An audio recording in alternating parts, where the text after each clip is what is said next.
महान scientist Leonardo da Vinci का जन्म 15 अप्रैल 1452 में इटली के विंसी शहर में हुआ।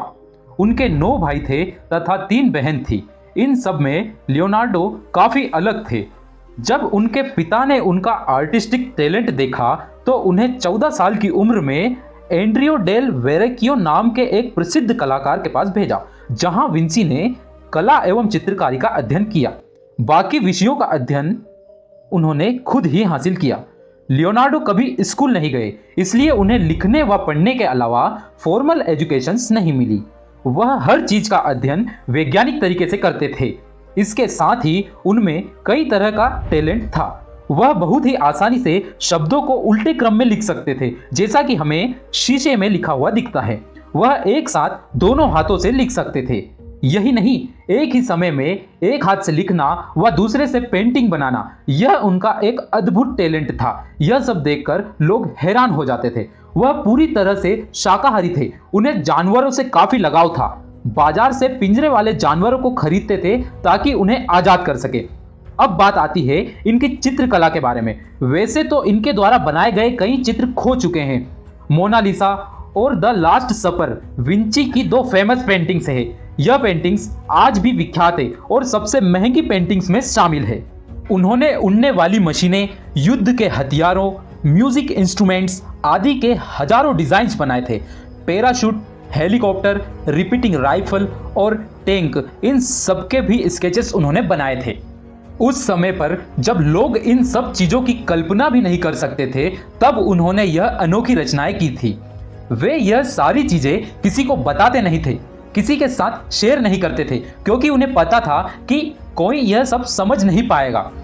आज मॉडर्न वर्ल्ड के सभी आविष्कारों के बारे में उन्होंने 15वीं शताब्दी में ही अपने चित्रों और किताबों में वर्णन किया था। 500 साल पहले ही वह आज की दुनिया और चीजों से परिचित थे। 1508 ईस्वी में कॉन्टैक्ट लेंसेस का आइडिया भी सबसे पहले लियोनार्डो डा विंची ने ही दिया था।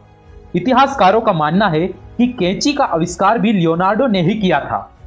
1473 ईस्वी में उन्होंने अपनी पेंटिंग बनाई थी, जिसका नाम था एर्नो वैली। उनके द्वारा बनाया चित्र विट्रुवियन मैन इटली की करेंसी पर भी अंकित किया गया है। उनके द्वारा बनाई गई मशहूर पेंटिंग मोनालिसा आज भी फ्रांस के म्यूजियम में रखी हुई है। साल 1911 में विंसेंजो पेरुगिया नाम के एक इटालियन आदमी ने इस पेंटिंग की चोरी कर ली थी। वह इसे पेरिस ले गया और अपने अपार्टमेंट में 2 साल तक रखा। यह खबर उस समय मीडिया और न्यूज़पेपर में काफी प्रचलित हुई थी। 2 वर्ष बाद वह शख्स पकड़ा गया और पेंटिंग को वापस उसी म्यूजियम में रखा गया। लियोनार्डो डा विंसी के बारे में यह भी कहा जाता है कि वह ह्यूमन एनाटॉमी को स्टडी करने के लिए रात में कब्रिस्तान जाकर शवों को निकाल लेते थे और उन्हें स्टडी करते थे। उन्होंने करीबन 30 शवों को निकाला था। फ्रांस के राजा फ्रांसिस प्रथम लियोनार्डो डा विंसी को फ्रांस ले गए और वहीं उनके रहने का प्रबंध किया। 2 मई 1519 में इस महान साइंटिस्ट की मृत्यु हुई।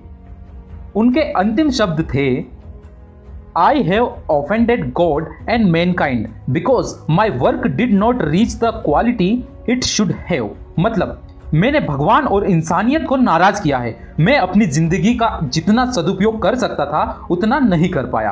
आप लोगों को बता दें कि दा विंची उनका कोई सरनेम नहीं है, बल्कि विंची एक शहर का नाम है। विंची शहर में रहने के कारण उनका नाम पड़ गया लियोनार्डो डा विंची।